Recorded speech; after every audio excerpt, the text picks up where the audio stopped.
Hello, everyone, and welcome back to Non Sequitur Nerds. Tonight, we're going to need you to prepare for an overly elaborate transformation sequence because we're talking Sentai shows.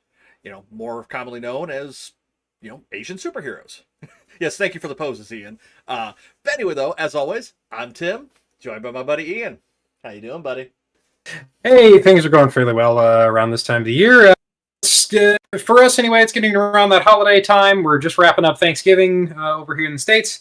Obviously, stuffed ourselves stupid, which is why we look the way we do. Yeah, For those of you we'll seeing blame us it on on video, that. we're sorry. We'll blame it on that.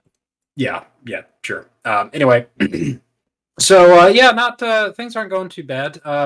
We apologize for missing the episode last week. There were some technical difficulties, aka my router was trying to eat itself for some Yeah. reason, and just didn't want to give me consistent speeds. So I would go from anywhere from 500 down to 5 down. Yeah. So It was making recording horrible because he kept cutting out, and I didn't think you guys wanted to listen to me talk for 20 minutes. I don't even want to listen to me talk for 20 minutes. I don't want to listen to him talk for 20 minutes, and we do this every week. Exactly. Anyway. That's why there's two of us, so that we can kind of balance it out. Yeah, exactly. But before we kind of get into it, we did want to make mention a bit of on a sadder note. One of the inspirations for this show was that the great Jason David Frank, who played Tommy Oliver on the American Mighty Morphin Power Rangers series. I think he had some of the most appearances in the series out of anyone ever. I think so. He was in, I think, over 200 episodes across the different series of Power Rangers. Yep. But anyway, he sadly passed away last week at the age of 49. He leaves behind, I believe, 4 children. I think so, yeah. It's really sad for us because, we grew up on Power Rangers. Power Rangers was kind of our jam when we were younger. I had a cabinet full of all of the toys. Yep, same here. The morphers and everything else. So it was awesome. But we want to give a shout out to Jason David Frank and his family. Rest in peace, my friend. Thank you for all the memories. Absolutely. So sorry for anyway, kind of depressing episodes back to back here, folks, but we're gonna correct it with the rest of this episode, hopefully. Yeah, so obviously inspired by Jason David Frank, we're going to be talking about Sentai-based series, where transformation, team up, goofy as hell shows that we all kind of know and love. Yep. Nothing, especially like going back and watching the OG Power Rangers, like it is so doofy and so tongue in cheek and just like, oh man, it's just the goofiest thing in the world. Yep. But it was fun. Like, I think I even remember. I want to say that the first movie I ever saw in a movie theater was the Power Rangers movie. Really? Oh man, with Ivan Ooze. Yes. Yes, Ivan Ooze. Yeah, no. He was a great villain too. Like, he was such a fun character. Well, I mean, and it was the only thing I didn't like about that movie was the fact that, like, they had awesome looking costumes. Like, their Ranger outfits were amazing looking in that. And then when you go back to the show, no disrespect to the creators, but they went back to the spandex again, and it was like, what happened to the cool costumes? Those were those are really neat.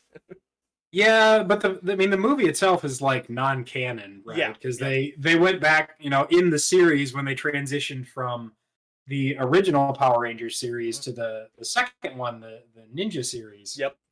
They had a completely different, origin for all of that, and so it's considered non-canon. But I mean, it's still fun. It's still fun. Yeah. But I mean, Power Rangers is still running too. Yeah, I mean, that's crazy. It's had that kind of longevity that we watched it as kids, and now we have kids. Yep. And my kids have watched Power Rangers, the newer versions, yep. which are, admittedly going back and watching them are pretty painful. Yeah, I mean, but I mean they're kind of fun, innocuous, action-y shows for kids around, around that 8 to 12 age range, because it shows like martial arts and stuff like that, but they don't show blood, like they don't show, like they're not killing each other. I mean, they're killing monsters, I guess, but people aren't getting like really hurt, and it's not like they're exploring really deep storylines. So I mean, I would say it's watches for kids, but Yeah, I'd say so. you know, but I mean, beyond just Power Rangers, I mean, there's so many other different like Sentai based series out Oh, there, yes, there especially are. like some of the American quote knockoff series that we had. Um, anybody remember the Big Bad Beetleborgs? Okay, I actually liked Big Bad Beetleborgs. Like the whole premise, like of the American version of them living in a haunted house with monsters, like that was goofy as hell. Jay Leno the Ghost. Dude, like I get that it was supposed to be like an Elvis kind of thing, but it was Jay Leno. It was Jay Leno the Ghost. Yeah, but like I liked I believe Beetleborgs. his name was Flabber. Flabber. Yep. Was it? Yeah, Flabber. Yeah. So if you're interested, folks, go out and look up Flabber from Big Bad Beetleborgs, and then Yep. look up Jay Leno and do a side by side. And tell me that's not the same person. Right. And as a kid, I even recognized those. Like, holy crap, that's right, Jay Leno. right. Another one that I liked as a kid, VR Troopers. Do you remember that one? I didn't watch that one as much, but I do remember it. It was. I can't remember if it was just on a network that I really didn't get, or if it was just on at a weird time and I wasn't able to I think watch it. I think that one was on Fox as well. I mean, a lot of these were on Fox because Saban Entertainment, like after Power Right. Rangers was a hit, they bought up like everything they could just so there was no competition. Yeah, that's very true. I mean, And, there you know was what a lot of people competition, don't know, right? What a lot of people don't know is like the original Power Rangers was adapted from a Japanese show, and in fact, a lot of the fight scenes where people are in Ranger costumes is just footage from the Japanese show Yep. that they dubbed over in English. Yep. So actually, almost exclusively, all of the stuff that the fight scenes where they're in costume. And fun fact for you: in the first season, the Yellow Ranger was actually a man. Yeah. Like in the Japanese series. So, yeah. Yeah. But so anyway, non sequitur fun fact for you. Right. But yeah, so kind of going back to some of the Sentai shows that we grew up on. I mean, there was those, and you know, there's anime inspired by Sentai type shows. I mean, Saint Seiya. Mhm. I would say that's one. There's some newer ones that are actually rather entertaining because they don't focus on the Sentai aspect as the core thing. It is a component of the show, Yeah. but it is not the central theme of the show. It's like there's other stuff built around it. There's one show that I watched through. It's called Love After World Domination. Basically, it's like what would happen if like Red Ranger fell in love with like, I don't know, Rita's chief like henchman or something like that. Okay. And they like fell in love and then tried to make it work. It's actually very hilarious. But the Sentai aspect of it, yeah, it's fairly new. It came out last year, I think. But the Sentai aspect of it is just hilariously stupid. Okay. Like overt transformation sequences, just ridiculously overpowered people, Yep. stupid situations. Obviously, pretty fake fun. explosions that everybody's all over. Yeah, no, pretty much like. Yeah, like the main female character, she's on the villains, the evil team. Yeah. And her dad is a career henchman. Like one of those guys that gets beat up Yeah. all the time. Oh god. And he even makes mention of like, you know, if you're gonna get beat up, you have to get beaten up in style. Oh my god. Like you have to know how to take a punch. Okay, I have to watch this. Yeah, it's pretty hilarious. You know, there's others out there too, but anyway, yeah, I mean, there's plenty of also just other Sentai type shows if you think about it. I mean, look at like Ultraman. Yeah. Not quite in the same vein as he's like the central hero, but you know, he fights monsters. He grows really big. And, yeah. Well, I mean, you've got the classic Kamen Rider, which is a series Oh, yeah. that's much like Power Rangers is still going. They're still making new Kamen Rider stuff. Yeah, they're still making new Ultramans actually Yeah. too. Kamen Rider was one that like I at least know what it is, but it's not one that like I'm not super familiar with it. Mhm. Power Rangers, like Power Rangers and Beetleborgs were my two like big go-tos, but they spawned a lot of, I don't want to necessarily say knockoffs, but a lot of less than stellar Sentai series. I had mentioned to you before, Tattooed Teenage Alien Fighters from Beverly Hills, which I don't remember much about it other than it was not good. I'm sure there are some hardcore fans of it out there. I apologize. It was not for me. Um, it just, yeah. But I mean, another one of the staples of Sentai shows, which are completely different than hentai shows. That's a different episode. I had to make one of us had to make the joke. All right. Right. Is like giant robots. The Power Rangers have their Megazords or whatever they happen to call them in that series, and pretty much giant mechs that combine to make an even bigger mech. And I mean that's kind of a staple of a lot of the Sentai shows is either there are large mechs or some kind of technology that gives them more power, makes them stronger, whatever have you. But the transformation sequences, going from normal person to suited superhero, it's not like Clark Kent running into a phone booth and changing. It's overly elaborate. There's CG graphics. There's it's just over the top. That is a staple of a Sentai show. Is that overly elaborate, always the same footage, so they can just reuse it over and over. Transformation sequence. Shows like Sailor Moon have that very same thing where there's a transformation sequence that they literally drew once and they just reuse that same footage over and over. I mean, admittedly, it is a way for these production companies, whether it's animated or live action, it is a way for them to save money.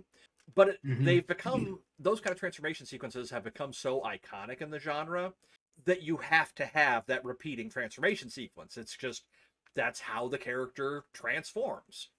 If you don't have it, you're kind of missing one of the tropes of a Sentai show, in my opinion.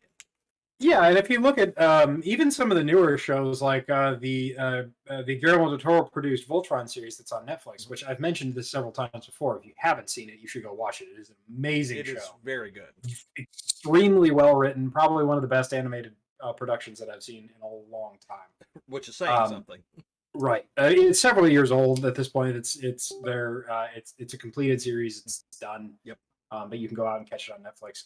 Even that show though had, especially in the earlier seasons, had the robot transformation combining sequences, and it actually got to a point for me where it almost got annoying because it was like 30 seconds to a minute of the show of every show. Every episode, and sometimes they do it multiple times. But further later on in the series, toward the last couple of seasons, they really kind of shortened that down to just a very abridged version of it, or even just cut it out entirely. They'd make mention of the transformation sequence, and one of the funny things to me though is that I think they even did it in that Voltron series, if I remember correctly. It always struck me as odd. It's like, how fast do these robots combine if the enemy doesn't just shoot them?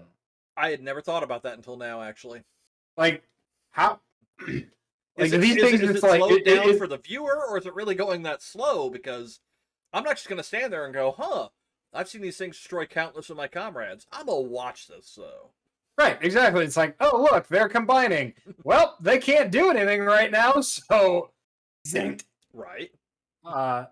Yeah, but they kind of they've parodied that type of thing in shows like Robot Chicken, and I'm pretty sure they did something similar in the Voltron cartoon, the new Voltron cartoon show that I was just talking about. That they even made mention or acted upon it, well, we're just going to stand around while you transform. We're going to try to kill you. Right. So, I think it's even the same thing with the Sailor Moon series. Them transforming into the different sailor outfits.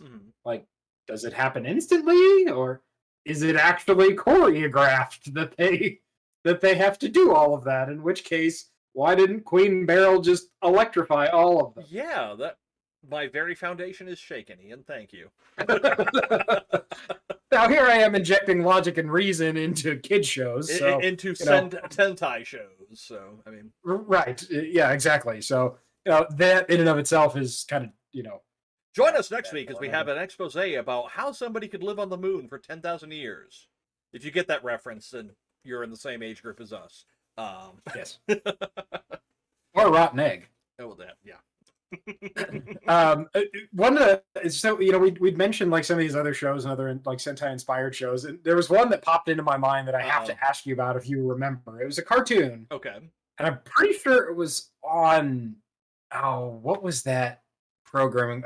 It was 80 ABC Families program that was like Jetix or something like that. Yeah, I remember Jetix. Do you remember Super Robot Monkey Team Hyperforce Go? Yes. Yes, I do, Ian. I love that show. Well, I mean, if you're talking about shows like that, like more. I mean, it really does classify as a Sentai type show. I mean, Right. it had transforming people. They were robot monkeys that had giant robots. Yeah. Anyway. Well, I mean, even like not even Sentai, but there's been other stuff that kind of takes from that genre, or rather takes from Japanese culture of these kind of things. Megasex LR. Well, not necessarily. I wouldn't call that a Sentai show by any stretch of the imagination. It definitely took a lot of cues from like Gundam, but there were other things, and I just had one and lost it. Gurren Lagann. Another giant mech show, but it was a core team. There wasn't the transformations or anything, but there was. Well, I mean, they kind of did in the earlier. Yeah, there was in the earlier seasons. They did the combining. Yeah. Yep. So I mean, there's stuff like the Sentai genre is huge, because it does take a lot of things. Like a lot of the popular anime out of Japan involve martial arts. Okay, they've got that. They involve large mechs or transforming mechs or combining mechs. They've got all of that. In the case of like Sailor Moon, the Sailor Moon type shows, they've got that drama. They've got that strife, that character development. They've got a lot of that. So they really do inspire a lot of other things, which just shows just how important Sentai creations are to Japanese media culture as a whole. It's kind of amazing. Yeah. Again, they inspired a lot of different things that have come from that, and you could probably say there's several different subgenres out there, and those types of things. We could probably say shows like Sailor Moon would be considered, could be considered kind of a subgenre of that. It's more targeted towards a female audience. I mean, One Punch Man could technically be considered kind of in that same Sentai genre. Well, I mean, because it's Sentai shows don't necessarily have to be. I know there will be some people that argue this, but it doesn't necessarily have to be transforming superheroes who battle monsters with mechs. Because Sentai, they are superheroes. So I mean, technically, I'd say that One Punch Man takes more cues from Western superhero type stuff. But I mean, I would say. But I mean, I could definitely see. If we want to use if we want to use the loosest definition of the term Sentai actually just means like a military unit or a squadron or task force. Yep. So it's really just a show about a group of people. Yeah. So if you want to use that most basic genre or meaning of the genre, then a lot of these shows would qualify as Sentai type shows. Most of the time, nowadays we usually refer to Sentai type shows as like the transforming type shows, people that those types of theme-based transformers. They have Power Rangers Dino Force, Power Ranger. What was the car version like? I don't remember which one. Right, then it was like Power Rangers Planet Force, then Dino Thunder, and then Ninjas, and then Samurai, and then Ninjas again, and then different dinosaurs, different dinosaurs, and I'm waiting for Power Rangers Kitchen Force. They just pilot oversized appliances that turn into an angry soccer mom. Ooh, no, that would be the enemy. The enemies would be the angry soccer mom. The enemy.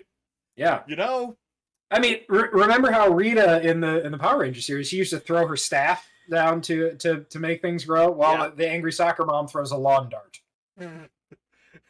Or her sandal. She's not Hispanic. I can say that. I'm Puerto Rican. That's true. That's true. You can say that. Yeah, trust me, my grandmother's hit me with more than enough chanclas. As we both take a drink at the exact same time. Right, bad timing. Right. Sorry about that, folks. So the Sentai series is really kind of just, it covers a lot of stuff, but it's really kind of interesting to see how it grows and forms, and just kind of some of the weird acerbic stuff that comes out of around it. Right. One of the other animes that I was going to mention earlier, I forgot to, is Miss Kuroitsu and like the Monster Factory or something like that. Basically, it's it's another one of those shows that takes place in an evil organization, All and right. this lab assistant works in the monster creation department. Okay, you've got me And they're interested so far. yes, and they're constantly having to like make monsters and send them out to fight the different teams. Like, but at one point they announce like all of the teams, and they're like so many different versions of these Sentai groups across just Japan. Like they go through and name like 20 of them. Oh my God. It's obviously a gag. Yeah. But it's an interesting show, to say the least. So it's kind of You'll have like, to send me info on that one. That actually sounds pretty neat. yeah, and it's also one of those things where it's like you have to. They approach it from a perspective of it's an evil organization, but it's also still a corporation. So it's like they have to make So it's monsters an evil on a budget. organization. Yes. Yes. So, but and again, they have to create monsters, but while also trying to stay within their budget. Okay. So you can I'm imagine how interested. that may affect some things. I am interested. I am interested in this Yes. one. I will send you the information when we are done. All right. Yeah. So trying to think, thinking of like other various different Sentai type series that are out there. Well, I mean, like we could do a whole like multi-part episode on just the different Power Rangers series, because I mean, like you said, I mean, there have been it's been going since we were young kids, you know. But I'm trying to think. I mean, we mentioned Power Rangers, VR Troopers, Big Bad Beetleborgs, Kamen Rider. Would you consider the Guyver live action movies to be Sentai? So that one, I actually kind of struggle with that kind of thing because it does involve like uniforms and transformations, and really actually kind of in the same vein as Ultraman. It's a single person, right? Like it's not really a team. Yeah, I mean, there like can 3 or be. 4 Guyver units, but I mean, it's not really the Guyvers versus the Zoanoids. It's one Guyver versus another Guyver versus the Zoanoids with another Guyver that sometimes sides with the first one, but Right. but what's the American version was it was a thing, let me tell you. Mark Hamill, were you hurting for work at that point, or Things were a little slow between Batman the Animated Series. right? I guess. Ugh, that poor man. How he got talked into doing that. The anime is really good, but I think they did didn't they Mhm. recently do an updated version of it? I can't mean, remember. Maybe it was on Netflix. it was a couple maybe? years ago. I own it. I picked it up somewhere on sale. But no, the new series is good too. But I mean, again, it's another one of those things that is definitely inspired by that kind of genre. Um, and even like series that you don't normally associate being like a Sentai type show have had some Sentai influence. Transformers is an example. A couple of the Japanese only series revolved around humans transforming into either pilots of various Transformer style mechs, transforming into Transformers themselves, transforming into engines or heads in the case of the Headmasters series that give the Transformers more power or allow them to do something. So I mean, it's you don't think of Transformers as a Sentai show, but even that has had some Sentai style series. Yeah. But yeah, it's Well, yeah. yeah. I mean, if you take the transformation concept though, and then I mean, there's been I think a couple of different Digimon series where they transform into Digimon or they combine with their Digimon to Yep. turn into a different Digimon. Yep. Which in and of itself is kind of weird Right. to me. And then you have like Omnimon, which is basically the Megazord of Digimon. Right. Pretty much. So yeah, I mean, there's plenty of shows out there. Oh, absolutely. So yeah, I'm trying to think of what else there is out there. There's a Yeah. ton of them. There is a ton of them. Let's see. Yeah, and if you want to look at some of the American inspired ones, Yeah, I was just going to mention. Tim had mentioned Mega Sex LR, which is a fantastic show. It unfortunately didn't get its due. I'm still waiting on my royalties check for that. Yeah, yeah. What else did you have then? Well, I know this is one that you and I have talked a little about before. Mystic Knights of Tirnanog. Do you remember that one? Oh yeah, yeah. That was a thing, you know. Yeah. Like it wasn't. I don't remember it being bad. I just don't remember it. I remember the name and I remember like flashes of it, but like I don't remember if it was good or bad. Again, that was another one of those that came out during the height of Power Rangers when everybody was trying to make something to cash in on toys or viewership, advertising revenue, stuff like that. Um, I mean, there were a few. It was mainly the ones that seemed to be successful were the ones that Saban Entertainment put out. And it seemed like and they were purposely not competing with themselves because they knew that if they cornered the market, it doesn't matter if people are going to watch it. They're going to get that advertising revenue. They're going to get that toy revenue. They're going to get that merch check, you know? Right. But, Yeah, that's true. And they were, yeah, they had a pretty good cover of the market out yeah, there. they did. I mean, it seems like And then, of anymore, course, they're like Power Rangers, at least to me, don't seem to be that big of a thing anymore. But at least they're apparently still big enough of a thing that it's profitable to keep making new series. But like I remember toy aisles used to have like huge sections of Power Ranger stuff, and now if you go to a toy aisle, like you'll see like a small section of it. So it's not nearly the behemoth that it once was, but it's not going anywhere. I mean, it's not going anywhere like leaving. They're still going to keep making it because they're still making money on it.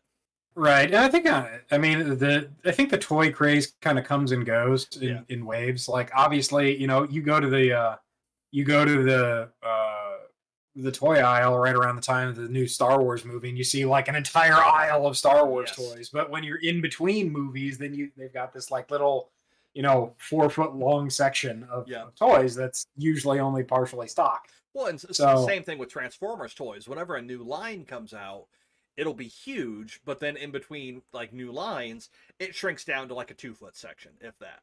oh yeah, I mean, I still remember like back in the when I was a kid, like the early aughts, late '90s, early aughts, the Gundam craze. I mean, there was like an entire aisle of Gundam toys. Yep. Nowadays, like you have to go to a specialty shop if you want to find anything Gundam. Don't I know it? As I look at my 10 uncompleted models sitting behind me. Well, what are you gonna do? It is what it is. But no, like Right. Sentai shows, I mean, I remember them fondly. It's always fun to see like some of the new stuff they come up with. See just when you think it can't get any more over the top, they top themselves. Phrasing? Phrasing, yeah. Phrasing? Are we still doing they phrasing? outdo themselves. There we go. But Well, yeah, I think. Well, I think on that disappointment, we'll go ahead and end for the night. sounds good. So yeah, again, Sentai shows are out there. You've obviously, I mean, you can't swing a cat on the internet without running over one of them. Right. So they're there. If you like that kind of genre, check them out. Check out some of our recommendations. Check out some of the other shows that are out there. Or just check it out to check it out. And again, a big thank you to Jason David Frank for all the years and the memories. We gladly and certainly appreciate having you in our lives and wish you well. Wish you well in the hereafter. Yeah. But on that note, we'll go ahead and wrap up then. Thank you, obviously, to all of our sponsors, Anchor.fm, where we are hosted, powered by Spotify, which feeds out to all of the other podcasting sites. And then you can catch us on social media as well, Facebook.com/non-sequitur-nerds, Twitch.tv/non-sequitur-nerds, and YouTube.com/non-sequitur-nerd. Not going to really mention the whole Twitter thing anymore because that's kind of imploding in and on itself. And yeah. I don't know what's happening there. So, if you see anything new posted from Non Sequitur Nerds at Twitter, probably isn't us, and we probably need to go back and find our account. Yeah. I mean, I still have it. Anyway. But, yeah. Yeah. Well, that'll be a topic for another day. Yeah. So, with that, thank you again. We'll go ahead and wrap up for the night. And as always, we will catch you next time. So for the Non Sequitur Nerds, I'm Ian. And I'm Tim. Night, everybody.